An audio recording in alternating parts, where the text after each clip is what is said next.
Okay, so I'm going to quickly go through the 11 categories. We've talked about those before, categories, certificates. We're going to talk about the paperwork, which everyone is looking forward to, and then the judging matrix and that's going to be sort of the big focus here about that. So why the achievement program? Well, you've built that beautiful model and you want to write about it. So writing articles is a fun part that I've enjoyed. You have some real estate and you want to build a beautiful scene. So doing scenery and test your artistic side of things. Your layout is well along, and in other words, you've finished a lot of it, or not necessarily, but you want to get into operations and use your layout for operating and come up with schedules. And it really helped me sort of look into that with my layout.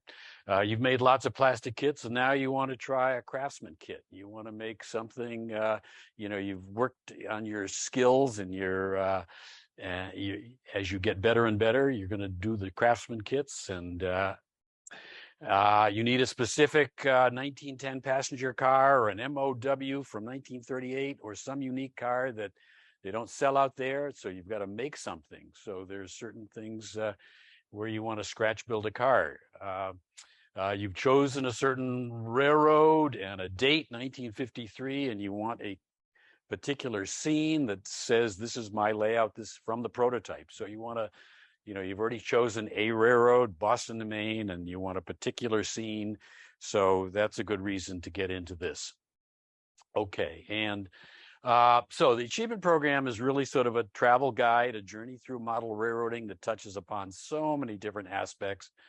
It's an incentive to learn, hone your crafts, learn skills, work in wood, do lots of soldering, scratch building, things that you might want to try, source for ideas, covers structures, everything, track, scenery, wiring, service, research. Research is a great part of this that you never thought you might do in this hobby, but then design and artistry and creating big art projects. Raises the bar to make your modeling better. So you really are, helps you right along that line of getting better. Do things you never thought you would do. Learn about railroad details, and we'll talk about that, the data sheets that the NMRA has available for you to use. And at the end, it really is a big challenge. So if you want a challenge, this is just something that is out there for you. So we're all members of the NMRA, I saw on the list, or soon to be members of the NMRA. And you're a member. This is just a screenshot. So you go to the, how do you start the achievement program? You bring it up on the website. You go to education, click on education, and you have a nice drop down. And in there, you obviously have talks about the categories, talks about the requirements, talks about the forms, and the frequently asked questions. That's very helpful. The master articles we'll talk about. These are phenomenal articles from 2008. Definitions. EduTrain. EduTrain are dozens of clinics that are available that are produced by members and MMRs and given at conventions, national conventions. And these are clinics that you can bring up available for our division. We've given a few of these. Contests. So we're going to then get down at the end to contests. So this is an important place to look on the website. At the bottom, data sheets. We talked about data sheets, and that's a great resource of lots of information for you. All right, the category certificates. There are 11 of them, and they're organized into 4 main groups. You have to make sure you get a certificate from each of the 4 groups. Association official, you have to be a voting member of the regional, national, so you have to add up your points that way, but a voting member. Association volunteer, 60 time units, and these are being on a board, at the division or the region. You can be a newsletter editor. You can be a judge. You can have an open house for a sanctioned event, NMRA sanctioned event, and you get volunteer points for all of these things. Model railroad author, we'll get into that. And then engineering and operation, civil. So those first three don't have to be judged. Down to dispatcher, that doesn't have to be judged. Then there are 7 others that have to be judged. So we have civil, it has to be judged, electrical, that has to be judged, scenery, that has to be judged, structures, prototype modeling, that have to be judged, down to equipment, cars, and motive power that have to be judged. So those are the ones, and we'll get into the judging. Whoops. Author was the first one I got into, and curious. So years ago, I had a friend in Exeter who had a nice basement layout, and one day he mentioned that he just had an article written, accepted, and published in Railroad Model Craftsman. And I was blown away with that, the fact that somebody I knew could actually have a published article. And I thought that was pretty neat. And he just wrote about his layout that he created and pictures, and got it published. And so that really intrigued me. And so that started this whole process of doing certificates. So you need 42 points. That's sort of pages. Those are pages of text, photos, drawings. You get more points for a national magazine, a few less points for regional, the coupler, less for the division switch tower. You can do electronic publications, not a blog, and you can do a live clinic. You get points for live clinic that is at least 30 minutes and have to be with a handout. So you get points for all of that. So when I got into my first article, I went out and bought floodlights. I bought a set of 3 floodlights. I use those constantly now for when I take pictures of my models. So it's something I've used for the last 20 years. I mean, those floodlights are fantastic for photographing your layout. And so obviously publishers like photographs. And so you want to take good photographs, and you're learning that skill. And obviously good photographs, they like good modeling behind that. But as far as writing an article, editors are very happy to help you along with that journey. You don't have to be an excellent writer. So, I mean, you submit, they can help you with that. So that's author. Civil, kind of another fun thing. I had been thinking about drawing a track plan and got into civil, and they require a home layout track plan. That's part of the paperwork, and you have to get on the NMRA website to see all. I'm not going to mention all the paperwork that you have to do, but they want to do 3 track features that are scratch built. And those are the things that have to be judged for merit, meaning a train has to run through them, electrically correct, no shorts, so all your gaps, all of these things. Now, I had never built any track features, and so I went to the 2009 Hartford Convention, NMRA Convention, and signed up for the 3-hour fast tracks class given by Tim Morris, the owner.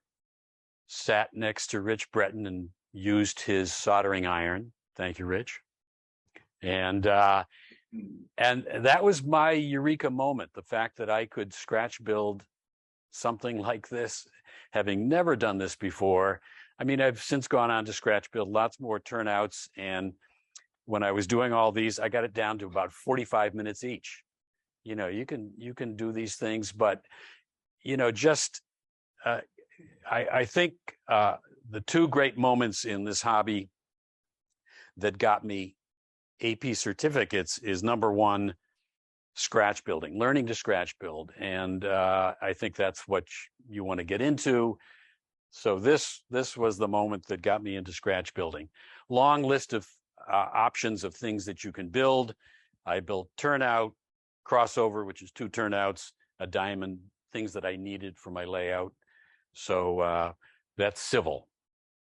Electrical. Now we're getting into way out of my comfort zone. So not something that I am good at. And there's a long list of things that you have to achieve there: construct and demonstrate electrical control, 2-train operation, and this has to be judged, not scored.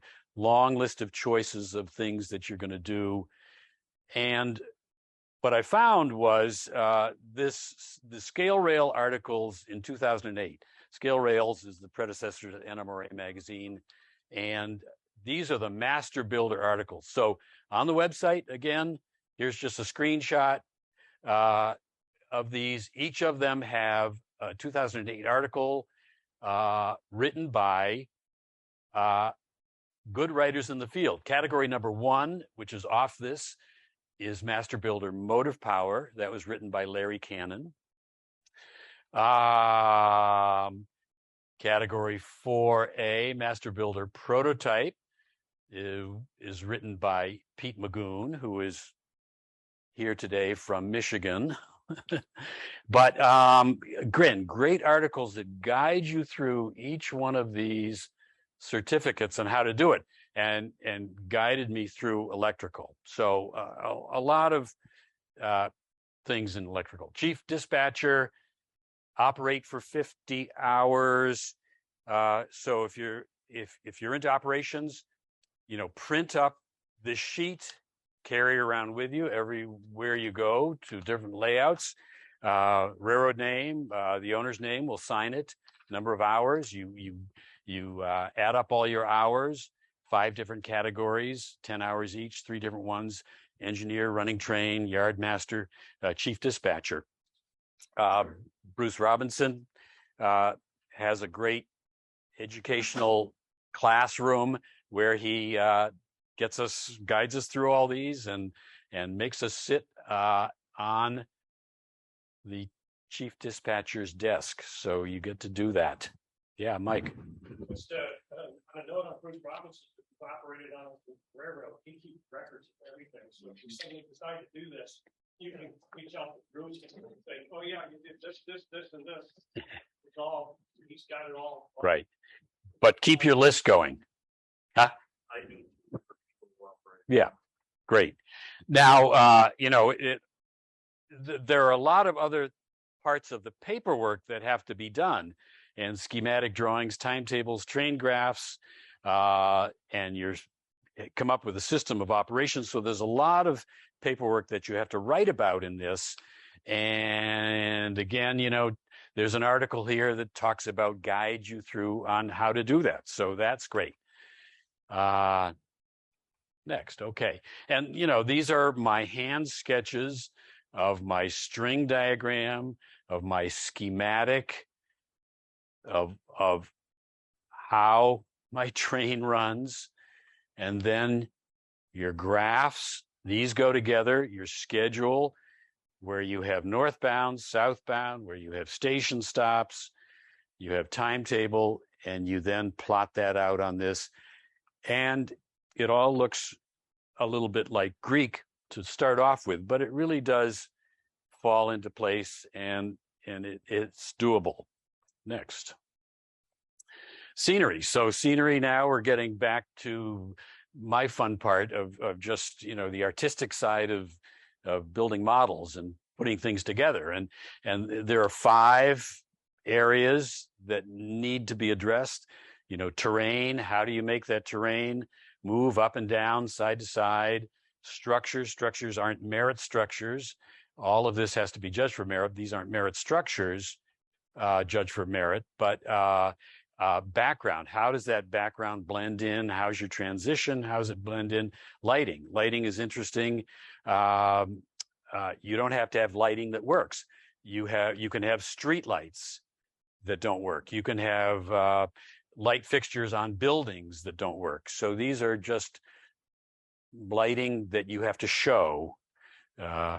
And then realism conformity. Can you walk through your scene? Can you, if you're a pedestrian, can you walk through that scene and it looks good? So all that has to be judged for merit.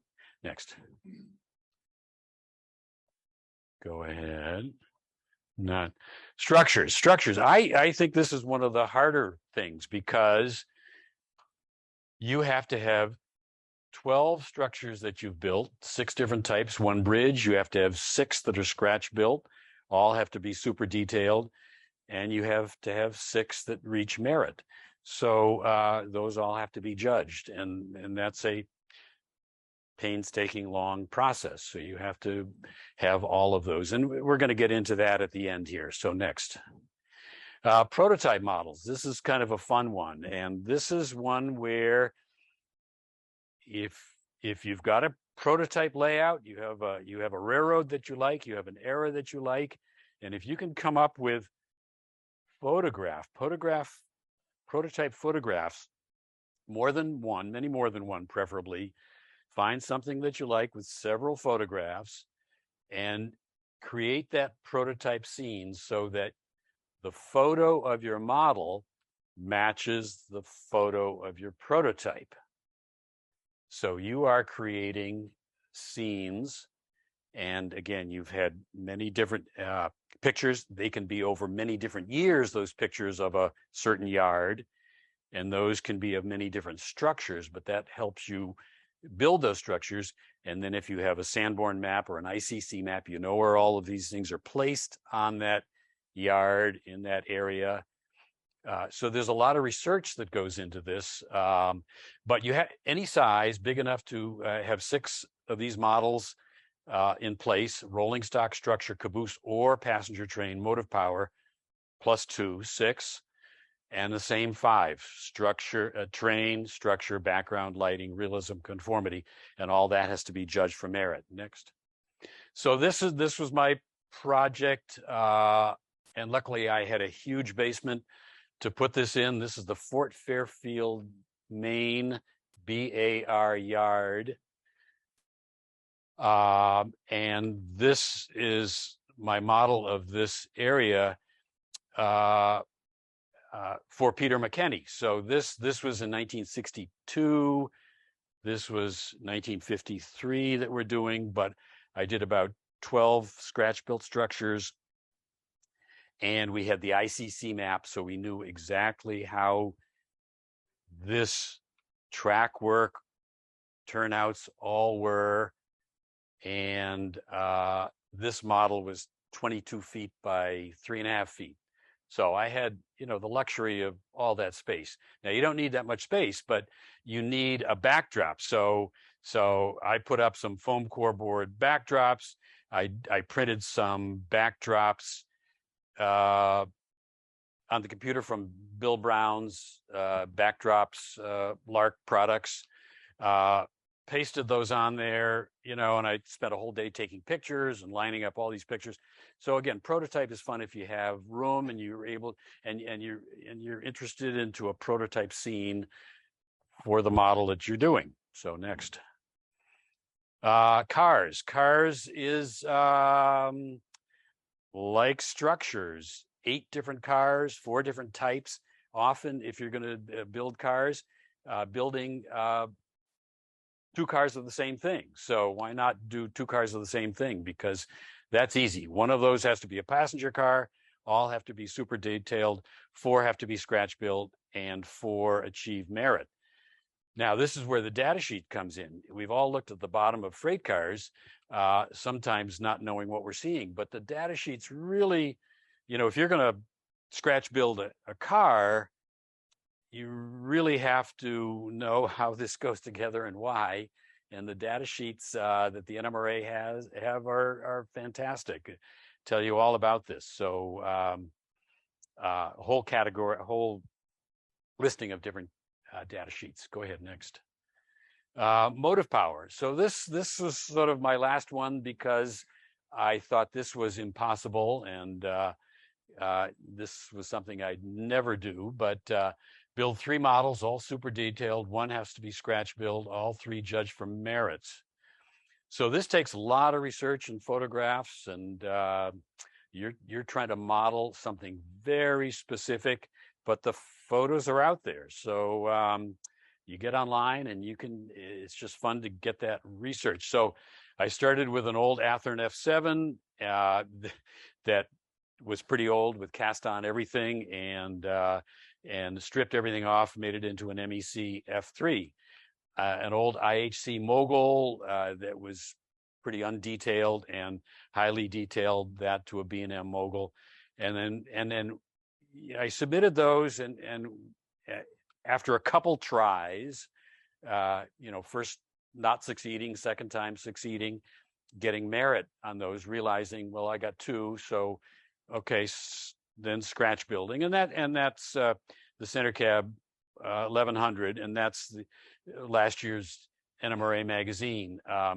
If you want to get into scratch building diesels, my article really tries to show that you can do it. I mean, I didn't understand any of this, how to build a chassis, and I try to explain, how do you build a chassis? How do you put a motor on that? How do you put drivetrains? How do you connect it to your gears and your trucks? And so if you just break it down, it's doable. Now, I'm not about to try the steam locomotive yet, but next.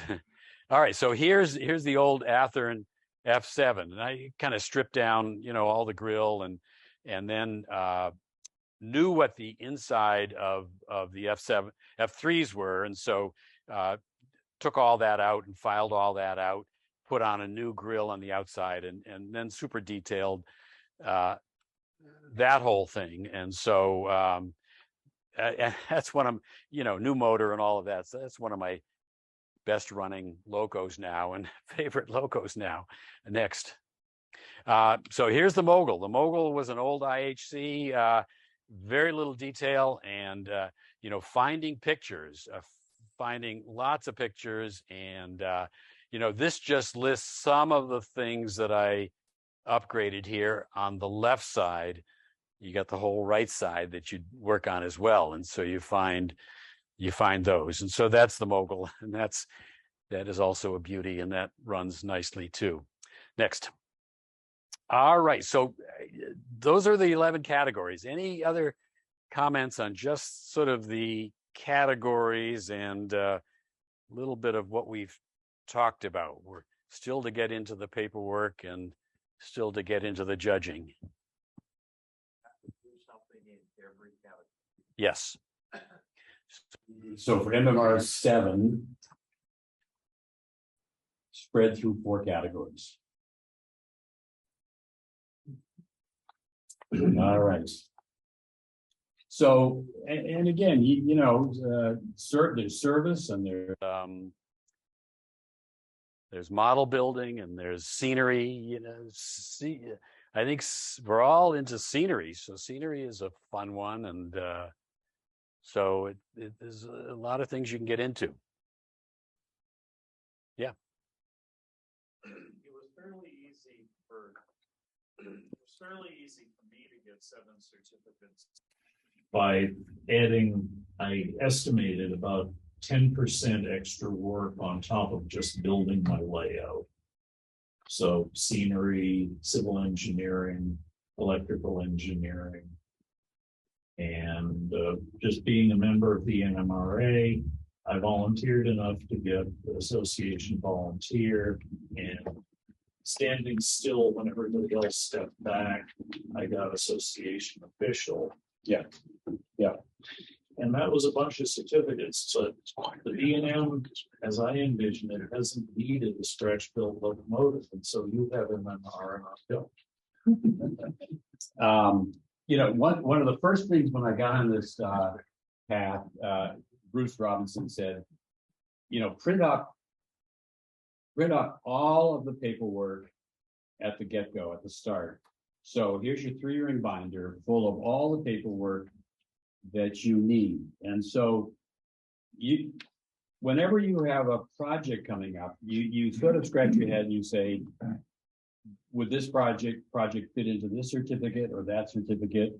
And electrical and civil seem to go hand in hand at the same time. You're doing a lot of things the same. So there's a lot of things, and in going through in preparation for this, I found a new form on the NMRA website that talked about all of these things, a checklist, all of these things that you need to do for each certificate. And so there's that list out there. There's just reminders of the things that you have to do and things you can do. But this just has chapter on each category and all paperwork. And so it may seem like a lot, but they're, how about if you uncover the, Pete, you got to unmute yourself, buddy. Well, I can unmute wait myself a when I minute. get called on. Couple things, Tom, if you would, please. Committees, you're asked to start thinking about getting onto a committee for helping to put on a convention. That provides time units for your AP volunteer certificate. Judging, sir, is different from evaluation. Judging happens in contests, evaluations happen person to person, and there is a difference in that in the contest, your paperwork has to talk for you because you're anonymous. In an evaluation, you and the evaluators can sit down across the table and discuss things. Why did you do this? What did you do there? Have you thought about that? And that sort of stuff. And then in terms of civil and electrical engineering, they're basically a twofer. Design it and build it and then make it work. So life is good. we just lost you, Pete. Yeah.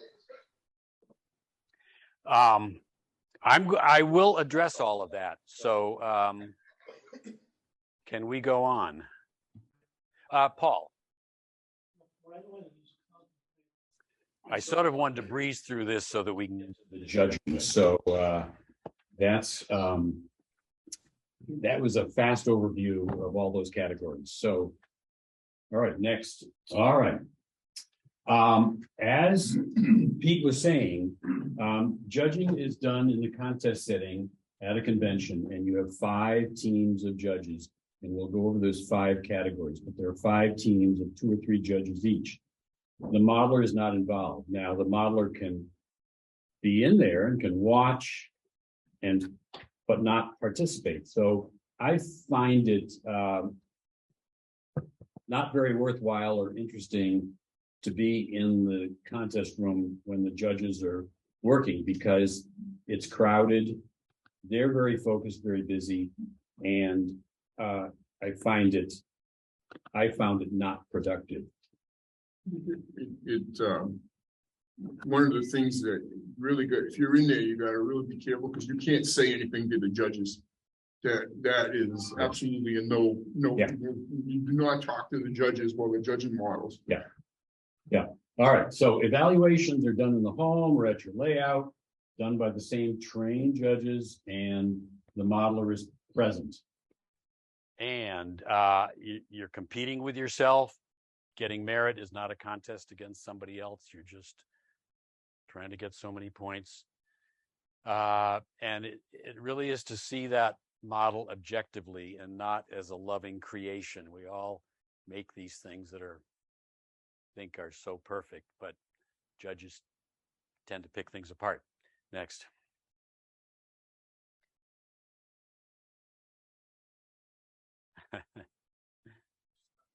All right. No. We're stuck. All right. So paperwork. So there's two types of paperwork. There's the paperwork of the AP certificates, and this is a this is a lot of different kinds of paperwork. You have all of these forms, record and validation form, which is just a sort of a listing of what you've done with signatures, statement of qualification form, the same thing that says you're honestly presenting this in a signature, the judging forms, we're going to get into that, all the other documents that you have prepared for that certificate. So there are graphs that I showed you and diagrams and photographs of prototypes, and then there's the certificate of operation forms. I mean, there's a whole bunch of things. These are not complex. These are just sort of fill in the blanks and sign. And then there's the judging form. So we're going to get to that eventually. So next. All right. So the judging form number 902. And in this, you are trying to tell the judges everything you are trying to do. So here are the 5 categories: construction, and you check off scratch built, kit built, what materials you've used, that's construction. Detail, so 40 points, detail, 20 points, conformity, 25 points, finish and lettering, 25 points, scratch built, 15 points. So 5 categories, 5 teams of judges that go around and look at only their area. Next. Now, I've filled these out all different ways over the last 2 decades.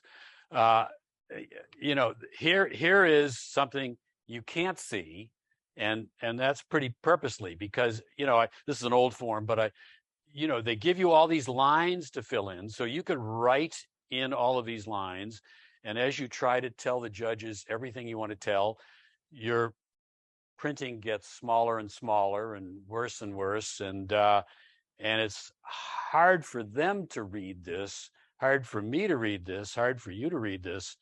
But so then I went to downloading the form on the computer, and you can type in and make it more clear. But the more you type in, I found the print got smaller and smaller. It would sort of compress, and I found that not very good. So next, so, you know, finally, I'm sort of now, here's that same form, check off those boxes, and then for each of the 5 categories, see next page. And then I'm doing a Word document. So just a Word document, and each page, you know, not this one, but each page should have one of those 5 categories. This is construction. Let's say this is detail. Forget this, conformity. But, you know, and so each of these, you don't want to write a story. You want this in outline form. You want this brief. You want these bullets. You want not complete sentences. And you just want to fill out, sometimes even less than this. What did you do? What was the material? What did you try to do? And you're just trying to fill out in bullet form, outline form, not sentences, not story. And again, I would just sort of tend to write down a category. I'd then include some pictures of my construction techniques or what I'm trying to show, and put that on. Next. Now, some of the bigger projects, you know, I've produced booklets. Now, booklets, you know, the prior ones were just 3 rings. I would just do a ring, and that would allow the judges, to turn the pages and flip through. You know, these booklets are just, you know, because there's a lot of material in here. And not this one. You could have maps, you could have diagrams, photos, construction plans. So plans and things that you want to put in, but you can have lots of information that you're including in your presentation. Again, back to this, you're just putting in pictures that show construction, as you write about details, conformity pictures, all the pictures that I took. There we are with Dave Sias up at Ashland Mills. Nice day up there, but you know, that you're including in there. But you want to go ahead, next picture. Again, you're just trying to again, construction category, listing, detail category, listing, and go ahead, next. Now, really big ones, you know, here's the prototype. And so the prototype one is a book unto itself, because it has so much information on all the research you've done, all the maps, the ICC maps, and then each structure that I scratch built. And so there's just so much in here that it takes a book unto itself. But that's again a different category.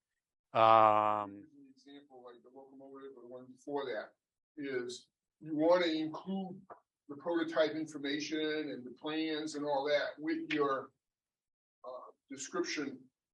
But when you're writing things up, a lot of times lots and lots of words in there that are not related to the category, you know, that construction or whatever. And one of the things that someone told me a long time ago, and it actually says that in the instructions, is when you're in a contest judging, the contest judges are not required to read all of that stuff. We don't have time. So it's good to get to your biggest points first, you know, what your key points are, because but when you're doing a merit evaluation, now that's a different story. Now the people that are coming and evaluating your models will look at that, and it says you should, and you must read all of that stuff. So it's a little different category. They don't have time to read it in a contest. So that's a thing to understand. So get to your point pretty quick. But you definitely need the plans, the prototype photos, and that needs to be in there. So I'd like comments from John, Paul, any things on conformity? I think, no, again, I'm new at this process. I've only been involved a few years. Reference to this term. But what I found in judging, especially in contests, is that for a construction, for example, if you can put in 4 or 5 photos, versus a lot of words, if you don't have time and highlight those things are important. And I forget which category. There's one of the categories you have to have the plans. I forget which one that is. And I've had people you don't get a point. Conformity. Yeah. Conformity. You have to have the actual plans. So again, things to think about. So, and these are plans of freelance models, not necessarily a prototype model. So you can do a freelance model. We got you, Pete. So that's a freelance model over there, which I drew up plans for, and then gave examples of pictures of conformity. But so you don't have to do it for a prototype. But it has to comply to some kind of prototype. You say freelance, it's not artist, anything goes. Right. You're then following the prototype of the eaves of the roof line of everything about a building. Yes. Tom? Yes. Pete. Pete has a question. Yeah, I do have a question here, or actually a comment further to what I think it was Rich who said, because I think I recognize his voice. But when you're putting stuff in, that Word document is a godsend because you can cut and paste. Judges, or in a contest particularly, judges are not required to look at any other category for information. So if you've got something under construction that is also germane to detail, you just simply cut and paste that portion from the construction article, put it into the detail, and drive on. But it's keep it simple and Thank you. As long, Pete, that's true. As long as it applies. Yeah, thank you. as long as it applies, absolutely. As long as it applies, as I said, it's germane. I was going to mention that many of the points of your construction not only go into the construction category, and as he said, I like the 1 page so the judge can look at that 1 page and all the documents. But there are many aspects that go into detail, go into conformity, go into other areas. So you're repeating yourself throughout your document. You don't want to just say it once, because there are different judges looking at each of these categories. Just for the record, so that I can get some street cred here, I've done judging in a dozen national contests. So I got a pretty good handle on what happens and what doesn't happen and why. The one other thing you can end up doing that I found is helpful is if in your construction, you've made like fixtures that are pretty elaborate and all of that to make that model. If you bring those and submit them with the model, that's also helpful. You know, that you get the model, but if you've got, I'm not talking about, you know, a workshop, I'm just something that was very applicable in work you did to make a fixture, to make, let's imagine a fire escape or something. It would be, that's worthwhile to include that, or pictures of it, as John was saying. Paul, I got a lot of my judging experience working with Robert Ham, who at one time he became the national contest chairman. And he said to approach every model with a positive attitude. We want you to get merit award. And he says, I don't want to see you know, a point score of 85 or 86.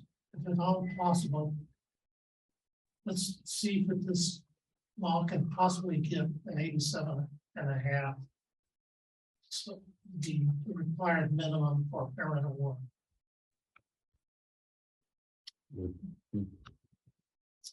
all right, Back. All right. Okay, now that we've mastered the dreaded paperwork, we're going on to judging.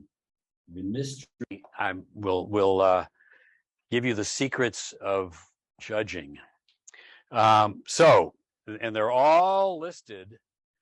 So back to the education, back to the list, contest, talks about celebration of models, great information on general information, code of conduct, eligibility rules. And then down at the bottom, covered up by this black is, and this black is AP judging guidelines. So forms, you know, forms and all of this, but the AP judging guidelines really talk about how your beautiful creations are judged. And next. So this is a 10-page document, last published in May of 2006. And again, for only motive power, cars, and structures. So as we went through that long list, there were 7 that had to be judged and 4 that were scenery and all those other things. So really we're getting down to the 3 that are judged in detail: motive power, cars, and structure. And this is a 10-page document that you all need to print up if you're going to do this. And this is used by all judges to really encourage consistency in scoring. And no, back. Did I do that? Back. So no, back and back and back. And so again, the 5 categories are going to be discussed in this document, where construction is 40 points, detail is 20 points, conformity is 25 points, finish and lettering 25, scratch building 15, 125 points, and merit is 87.5 points, or 70%. So passing is 70%. Okay, so here is the judging matrix, and again, what all judges use. So this is for the category of construction, just that first part category, and this addresses the quality of the workmanship and how you've used those materials, and you've talked about all the major steps, how everything is aligned properly, attached, neatness, quality. So this is the quality, not the quantity. So that's later. This is the quality, how everything is put together. And so down here, you've got all of these points to consider: the quality, handling of the materials, all the neatness, everything is square, everything fits. And when things don't fit, I certainly have resorted to squadron putty and spackle and various things that cover all of those cracks and lines that are inevitable. And when paint goes on, you don't see any of these. So you can cover up all these little mistakes that you've made and put things together with different trims, trim boards, all sorts of ways to cover up the mistakes. Mismatched scribe siding, uneven roofs, fuzzy wood, out of plumb, everything evenly spaced, looking for fingerprints, cobwebs, and so, whoops, I keep touching it, so I'm going to put that down. And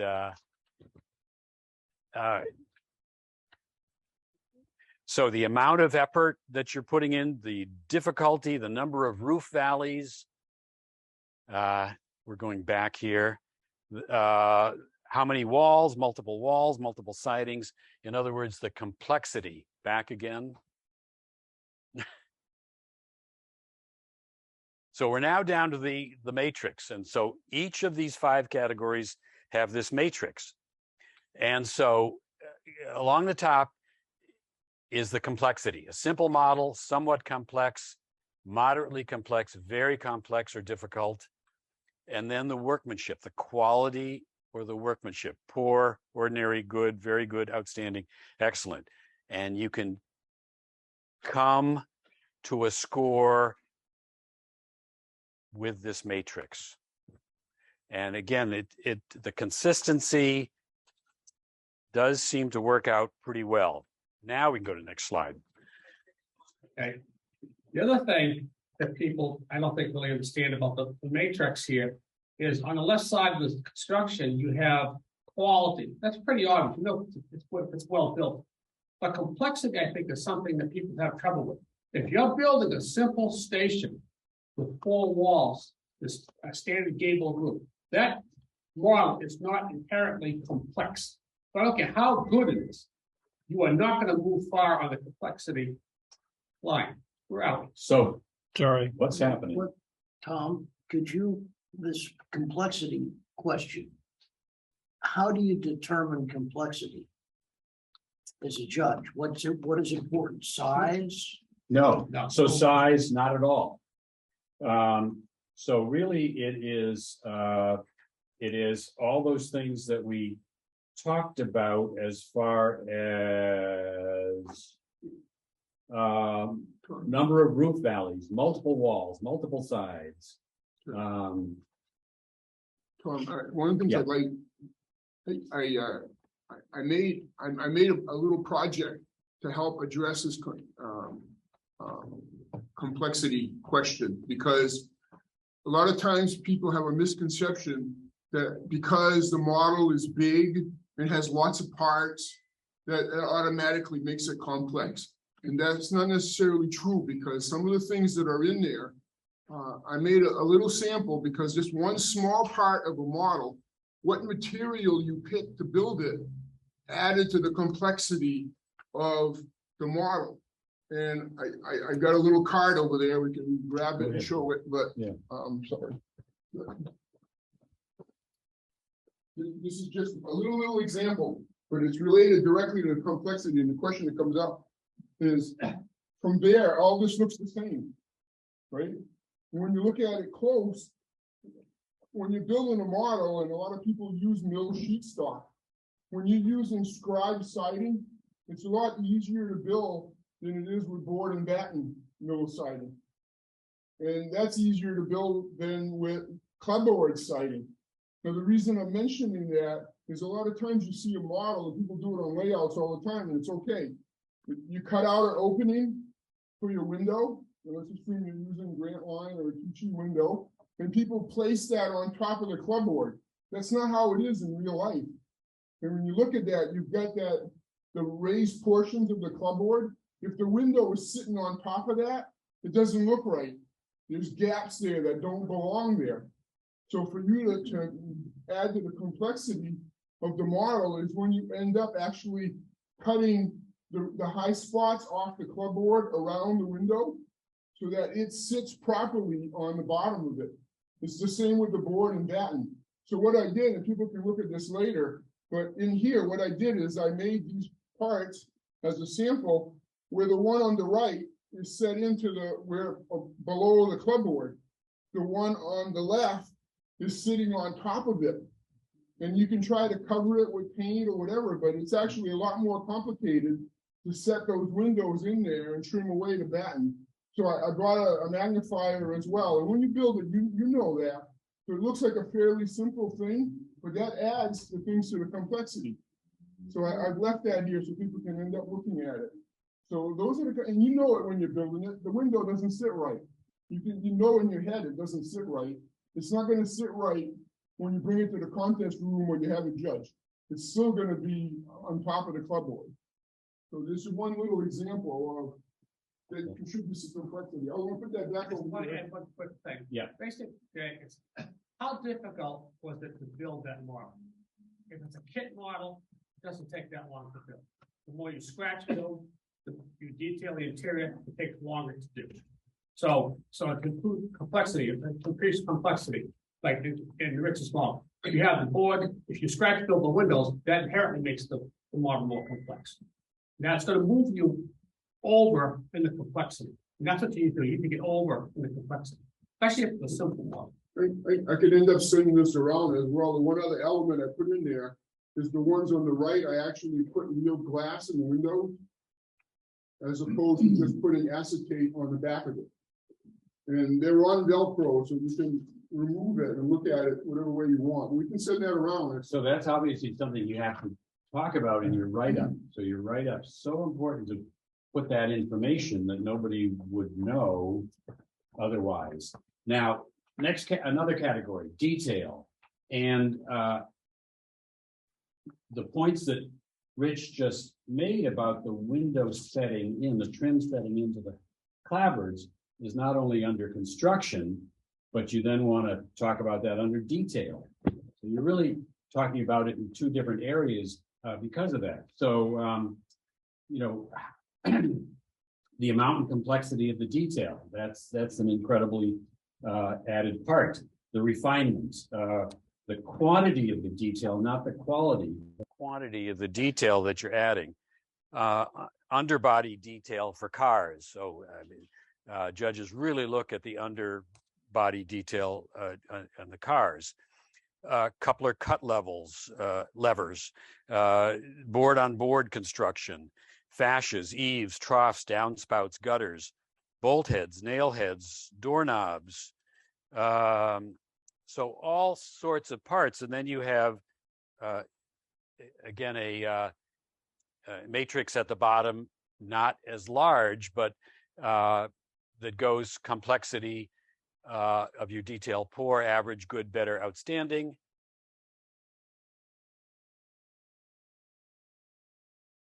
And did I touch something wrong?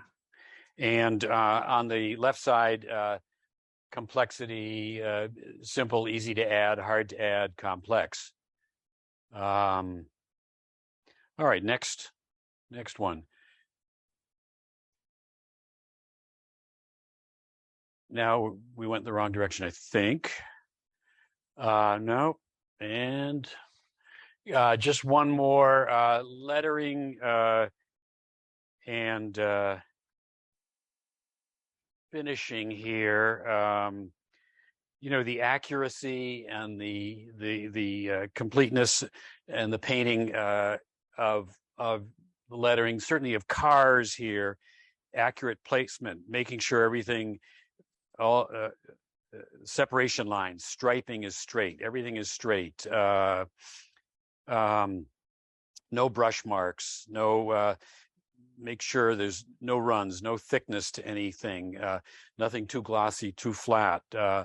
And again, back to the lettering, the decal application, making sure no bubbles and sheen, and everything is trimmed closely to the decal. Separation lines, the amount of work, and again, the matrix down at the bottom that